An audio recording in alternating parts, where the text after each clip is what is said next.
মহানায়ক উত্তম কুমার নামটির সঙ্গে জড়িয়ে রয়েছে বাঙালির ইমোশন, বলতে পারেন সমস্ত সিনেপ্রেমীদের ইমোশন। 1980 সালের 24শে জুলাই হঠাৎই হৃদরোগে আক্রান্ত হয়ে তিনি পরলোক গমন করেন। কিন্তু মৃত্যুর পূর্বে তিনি তার কাজের মাধ্যমে যে সমস্ত অবদান আমাদের জন্য রেখে যান তা সত্যিই কোনো মণিমাণিক্য বা অমূল্য সম্পদের থেকে কোনো অংশে কম নয়। কিন্তু কি এমন ইচ্ছে যেটি মহানায়ক উত্তম কুমারের মৃত্যুর আগে পূরণ হলো না? এই নিয়েই রয়েছে আজকের বিশেষ প্রতিবেদন। আর আপনারা রয়েছেন এই মুহূর্তে the legend and history 365 YouTube চ্যানেলের পর্দায় দিবাকর সাথে।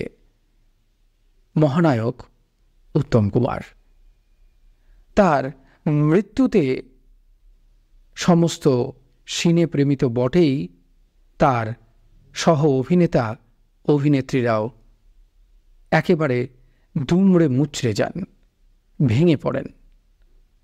সেই রকমই তার একজন সহ অভিনেত্রী তথা তার বিভিন্ন সিনেমার নায়িকা ছিলেন মহানায়িকা সুচিত্রা সেন। মহানায়ক উত্তম কুমারের সাথে সুচিত্রা সেন যে কটি সিনেমায় অভিনয় করেন সবকটিতেই তারা অনস্ক্রিনে যেভাবে তাদের রোলগুলিকে ফুটিয়ে তুলেছিলেন সেটি সত্যি আজও মণিমাণিক্যের ন্যায় প্রত্যেকটি সিনেপ্রেমীদের হৃদয়ে লেখা থাকবে। মহানায়ক উত্তম কুমারের সাথে মহানায়িকার অনেকগুলি সিনেমা রয়েছে। কোনটি ছেড়ে কোনটির কথা বলবো? সপ্তপদী, হারানো সুর, গৃহদাহ, কোনটির কথা বলবো বলুন? সবকটিতেই তাদের যা অভিনয় দক্ষতা আজও ভাবলে গায়ে কাটা দেয়। কিন্তু মহানায়িকা সুচিত্রা সেনের সাথে শুধু যে অনস্ক্রিন কেমিস্ট্রি মহানায়ক উত্তম কুমারের ছিল সেটি কিন্তু নয়। শোনা যায় তাদের অফ স্ক্রিন কেমিস্ট্রিও নাকি অনস্ক্রিনের সাথে তাল মিলিয়ে চলত।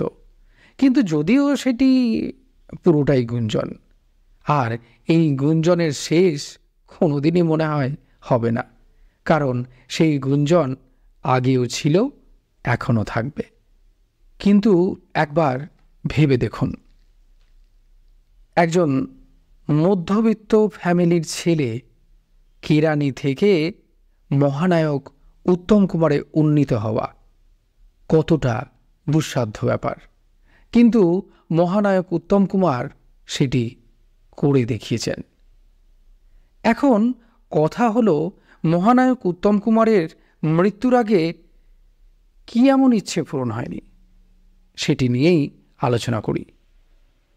মহানায়ক উত্তম কুমার তার মৃত্যুর আগে মহানায়িকা সুচিত্রা সেনকে ফোন করেছিলেন।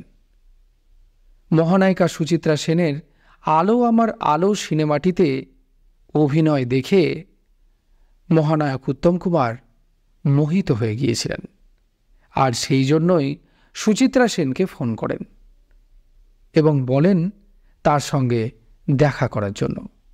কিন্তু সুচিত্রা সেন সেই সময়কার ব্যস্ততম নায়িকা, তাই তিনি দেখা করে উঠতে পারেননি। আর সেই ফোনের ঠিক 7 দিন বাদেই ঠিক সেই দিনটি এসে উপস্থিত হল, 1980 সালের 24শে জুলাই, যেদিন উত্তম কুমার মারা গেলেন। মহানায়ক উত্তম কুমারের মৃতদেহের পাশে যখন সুচিত্রা সেন এসে দাঁড়ান তখন তিনি ভেঙে পড়েন। একটি কালো সানগ্লাস চোখে দিয়ে তিনি সেখানে এসে উপস্থিত হন এবং তারপর থেকেই মূলত তিনি সিনেমা জগৎ থেকে অবসর নেন। তিনি বলেছিলেন, উত্তম নেই আর সিনেমা জগতে আমার আর অভিনয় করার দরকার নেই। অর্থাৎ মহানায়ক উত্তম কুমার মারা যাওয়ার পরই তিনি সিনেমা জগৎ থেকে চিরসন্ন্যাস নেন এবং লোকসম্মুখে আসা বন্ধ করে দেন। তিনি এতটাই ব্যথিত হয়েছিলেন যে তিনি এই সিদ্ধান্ত নিতে বাধ্য হন। তিনি আমৃত্যুকাল পর্যন্ত এটিই ভাবতেন উত্তম কুমার তাকে ঠিক কী বলতে চাইছিলেন, কিন্তু সেটি আর মহানায়িকার শোনা হলো না। মহানায়কেরও মহানায়িকাকে বলা হলো না।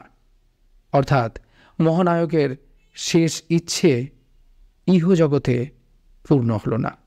হয়তো পরলোকে তাদের মিলন ঘটেছে, হয়তো মহানায়ক মহানায়িকাকে তার ইহলোকের ইচ্ছের কথা মহানায়িকাকে জানাতে পেরেছেন, কিন্তু সেটি তো আজ আমাদের প্রত্যেকের জন্যই অধরাই রয়ে গেল। তো বন্ধুরা, এই ছিল মহানায়ক উত্তম কুমার এবং সুচিত্রা সেন সম্পর্কিত একটি অজানা ঘটনা। আপনাদের এই তথ্যবহুল ভিডিওটি ঠিক কেমন লাগলো অবশ্যই কমেন্ট বক্সে কমেন্ট করে জানাতে ভুল করবেন না। আর চ্যানেলে নতুন হয়ে থাকলে সাবস্ক্রাইবের পাশাপাশি পাশে থাকা বেল আইকনটিও প্রেস করার জন্য অনুরোধ রইল। নমস্কার।